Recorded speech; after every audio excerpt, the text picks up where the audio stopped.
Let's talk about Andrew Jackson. When he rolled into Washington in 1829, he was this famous military hero, but honestly, nobody really knew what to expect. 8 years later, he left behind a presidency that was completely transformed and a nation that was forever changed.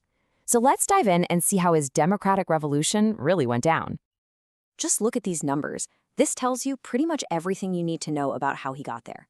In 1824, only about a quarter of eligible voters even showed up. 4 years later, it more than doubled. Jackson was swept into office by this huge wave of new voters. This wasn't just a political win, it was an earthquake.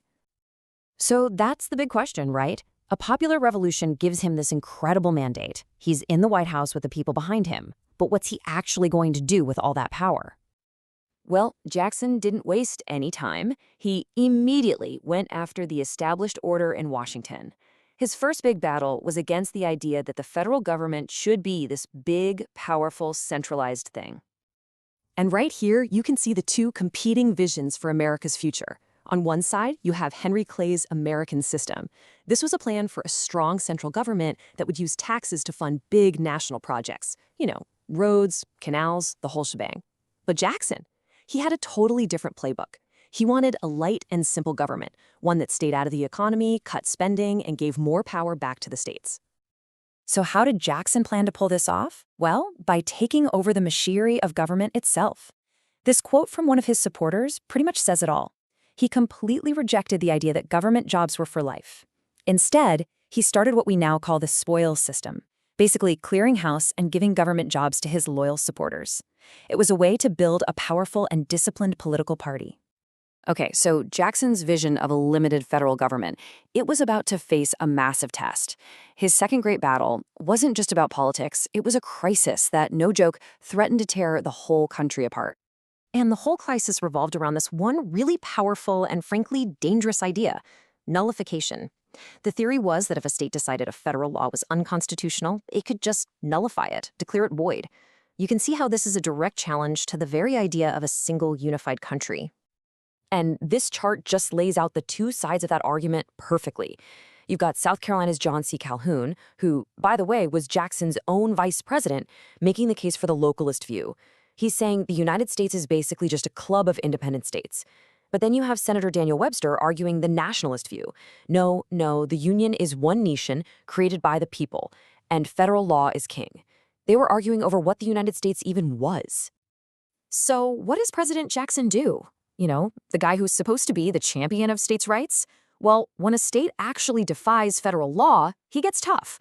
First, he gets Congress to pass a force bill, which basically gave him the power to use the military to collect the tariff, the Iron Fist. But at the exact same time, he offered an olive branch, a new compromise tariff that would lower the rates. It was a brilliant move, really. Having held the Union together, Jackson then turned his fire on what he saw as the biggest threat from within: the Second Bank of the United States. And this was going to be his most personal, most dramatic, and maybe most important fight of all. You have to understand, Jackson and a lot of regular Americans absolutely despised the bank. They saw it as this monster. To them, it was unconstitutional. It was a monopoly that crushed smaller banks. It was a tool for the rich. And worst of all, it was heavily influenced by foreign aristocrats. It was everything Jackson had promised to fight against. I mean, it doesn't get much more personal than this. Jackson truly believed the bank was a corrupt institution, using its incredible wealth and power to destroy him politically. For Jackson, this wasn't just policy. This was a war. And he did. So how do you do it? It was basically a 1-2 punch. First, he vetoed the bill to renew the bank's charter, and his veto message was this masterpiece of populist anger. Then, and this was a huge move, he ordered all the government's money, all of its gold and silver, to be pulled out of the national bank and deposited into smaller state-level banks, his so-called pet banks. That move starved the national bank of its funds, and it just withered and died.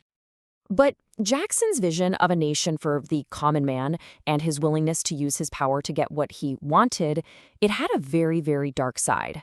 We have to turn now to the grim consequences of his presidency, a story we know today as the Trail of Tears. The policy at the heart of this was the Indian Removal Act of 1830. Now, on paper, it laid out a process for the government to negotiate with Native American nations, promising them money and new lands out west if they would voluntarily give up their homes in the Southeast. The key word there is voluntarily. And this is what makes the story of the Cherokee people so unbelievably tragic. They had done everything America asked of them. They wrote a constitution modeled on the U.S. government. They developed their own written language. They became literate farmers. By any measure, they had assimilated. The Cherokee Nation even took their case all the way to the Supreme Court. And they won. In 1832, the court ruled that the Cherokee were a distinct political community and that the laws of Georgia had no force over them.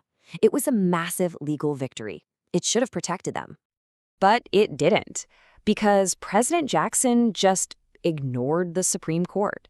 He flat out refused to enforce the decision, basically saying that the president could defy the highest court in the land if he wanted to. And you can see on this timeline how that led directly to disaster. The act passes in 1830, the Supreme Court sides with the Cherokee in 32, but it doesn't matter. A few years later, the government signs a removal treaty with a small faction of Cherokees who had no authority to speak for everyone.